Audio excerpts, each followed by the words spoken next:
Iya, memang Madura itu identik dengan caro gitu kan. Tapi sebenarnya itu logat Madura. Kamu Gimana menurut kamu itu? saya melaju karena melaju.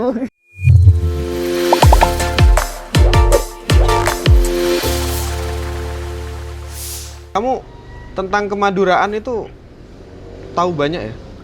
Tidak terlalu banyak sih mas, karena memang di Madura itu jangankan tiap kabupaten, tiap desa itu ada perbedaan.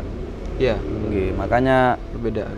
mau dibilang tahu banyak, ya tidak terlalu tahu juga. Karena orang mengkaji Madura pun tergantung di mana dia mengkaji.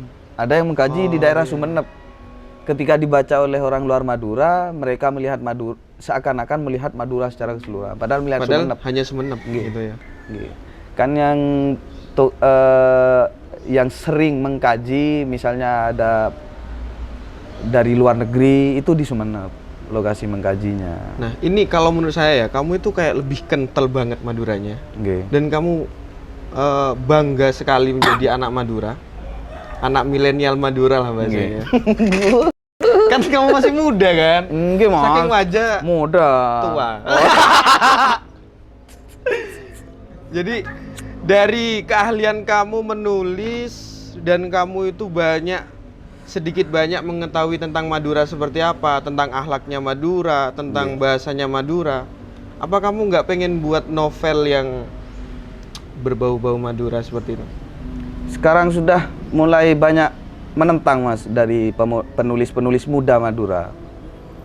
Artinya pemuda Madura nggak harus menulis tentang carok, tentang apa, kecuali ada 1-2 budaya atau adat yang itu belum lumrah diketahui, baru bisa diangkat. Itu yang diangkat? Iya, kalau memang memaksa mengangkat budaya di Madura.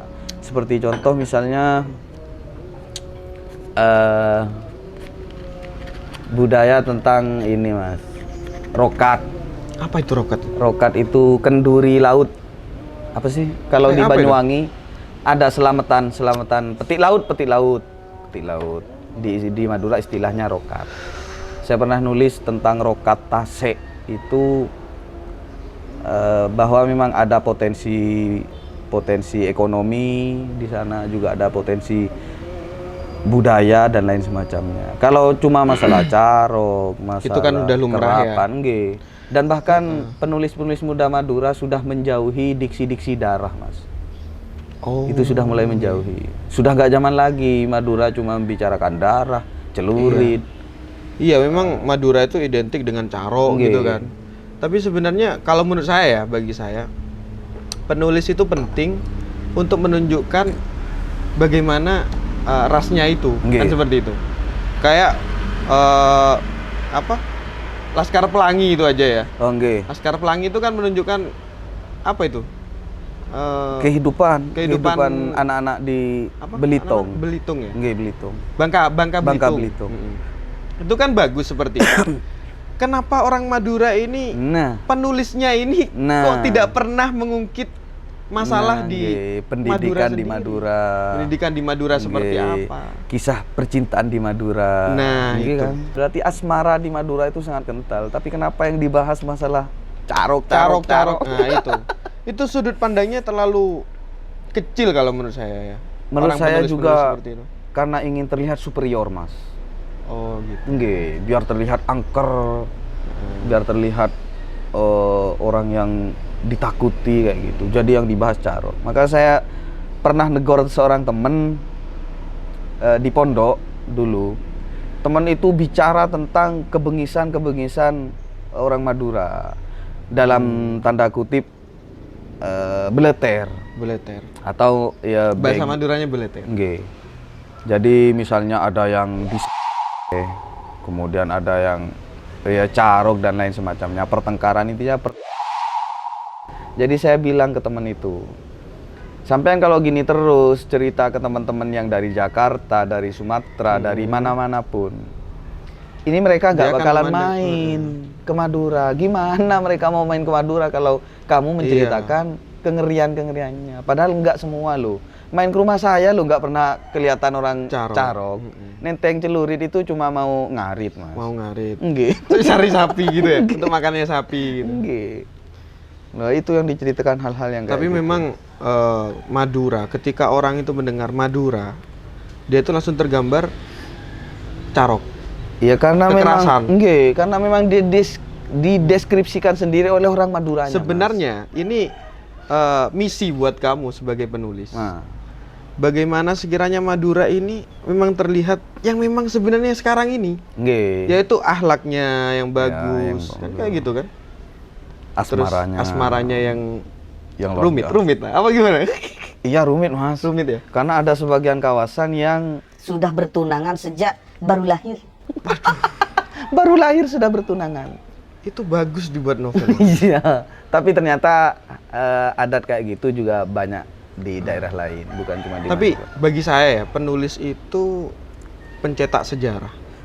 Jadi sekarang ini masanya, eranya itu sudah berubah. Milenial sekarang ini kata kamu kan udah berubah. Nggih. Nggak seperti orang-orang lambe bahasanya Maduranya.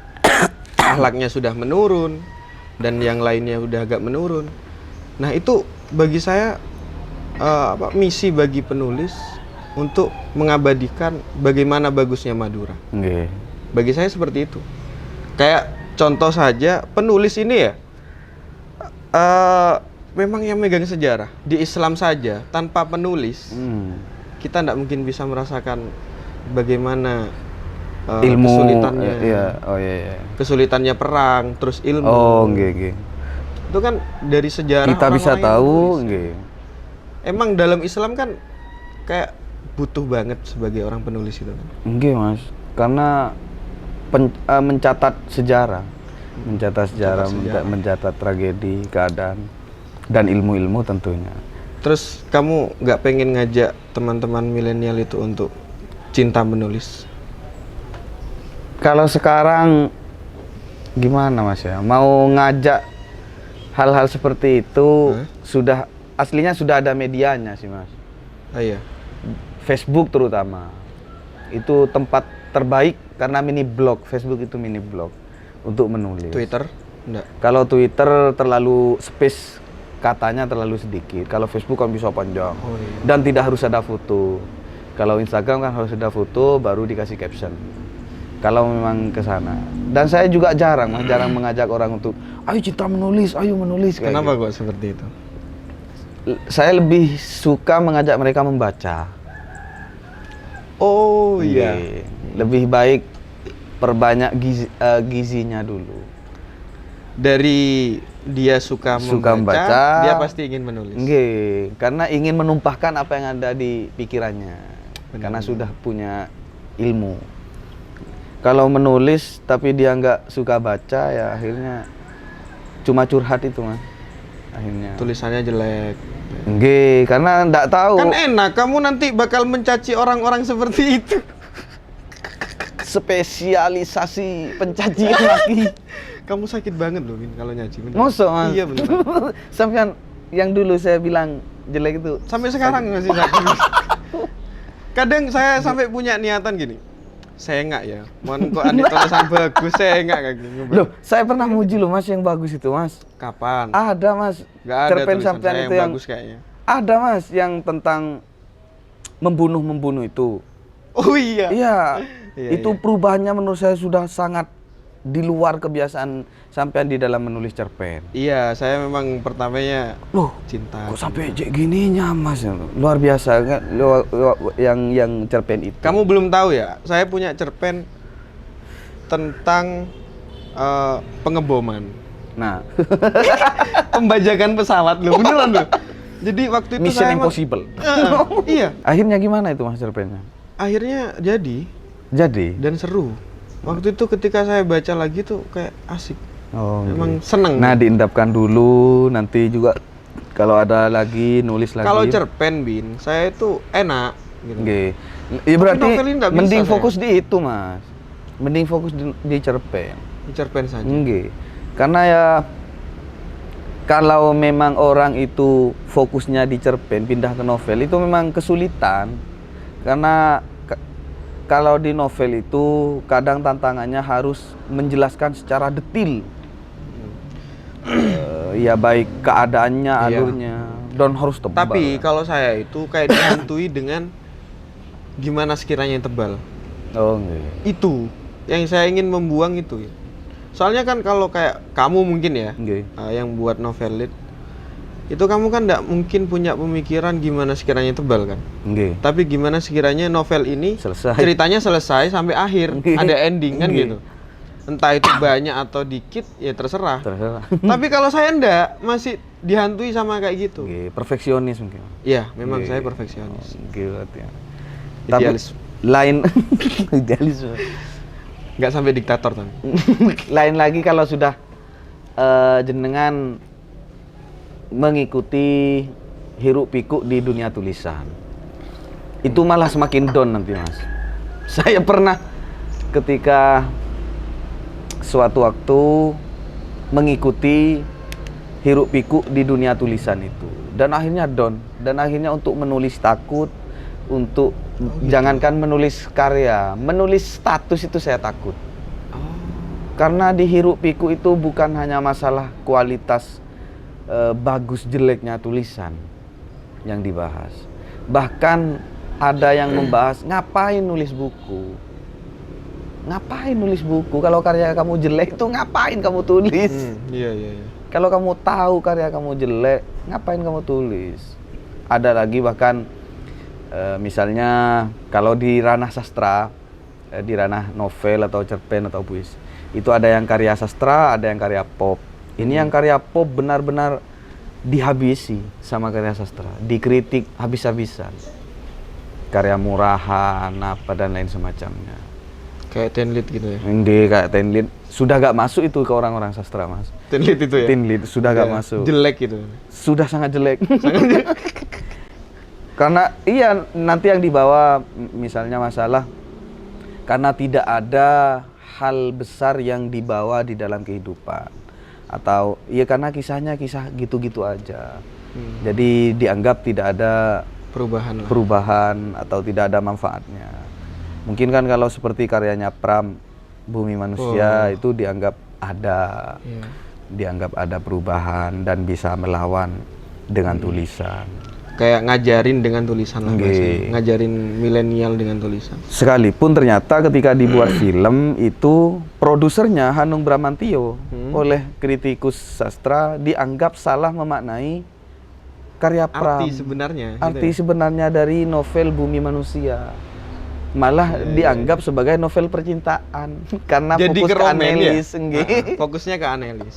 Sebenarnya kalau menurut kamu, sudut pandang kamu di Bumi Manusia ini menceritakan apa sih? Lebih ke masalah feodal itu mas. Iya masalah tata keram, mengkritik lah, mengkritik. Kayak ketika Mingke datang ke bapaknya yang seorang apa bupati. Iya.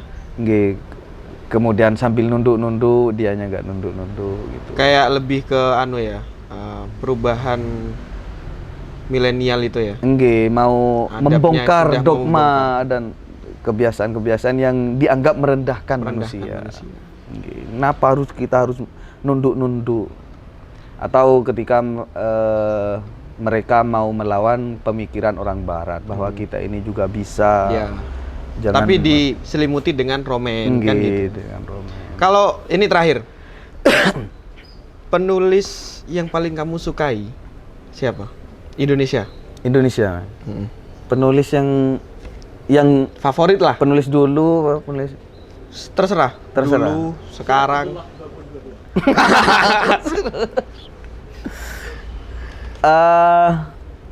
Sebenarnya saya nggak sampai fanatik banget sih mas. Tapi penulis. Pram saya suka. Gitu. Berarti Pram dari saya suka. semua dari banyaknya semua dari penulis. sekian penulis saya suka Pram. Tapi tidak sampai fanatik banget. Artinya ketika ada penulis yang itu karyanya bagus ya saya juga suka. Iya. Gitu. Apa jangan-jangan tulisannya di kaos itu? Ini Bob. Karyanya Pram. Ini Bob. Karyanya Pram tapi di translate Madura. Kayaknya seperti itu kayaknya. Enggak, ini memang ada kata-katanya orang Madura ini. Oh, kata-kata orang Madura. Nggih. Nah ini berarti saking cintanya ke Madura, dia ini sampai pakai baju memang karyanya orang Madura. Hebat. Bang. Mulai rekong tak mulai kerong. Apa itu? Rekong itu apa?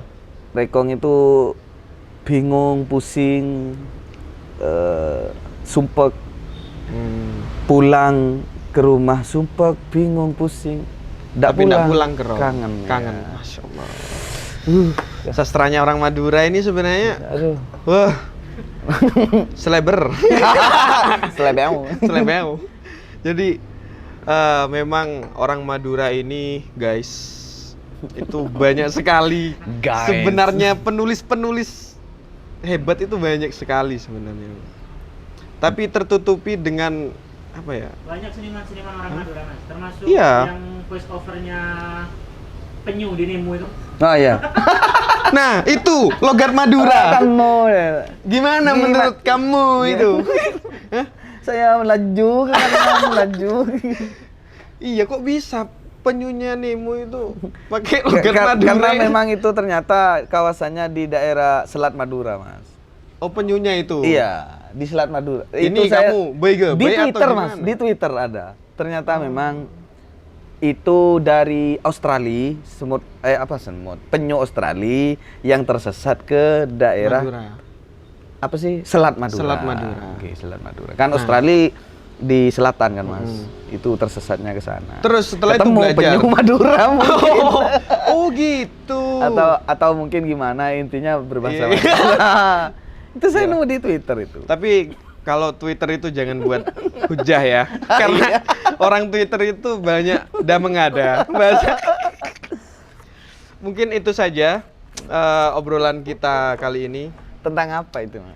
Apanya? Obrolan tadi. Obrolan tadi ini tentang bagaimana orang Madura ini yang sebenarnya. Jadi orang Madura ini tidak keras, tidak melulu keras, tidak melulu seperti yang Anda pikirkan. Tapi orang Madura ini ada baiknya juga. Nah, ini lagi sekarang, Mas. Kalau sudah bicara Madura, orang luar itu akan tanyanya kalau di Twitter Muslim.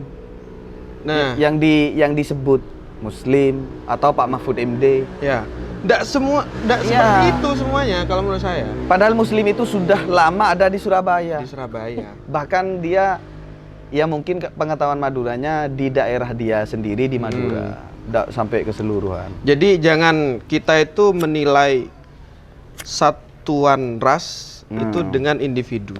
Dengan individu. Sirat Abdullah 2022.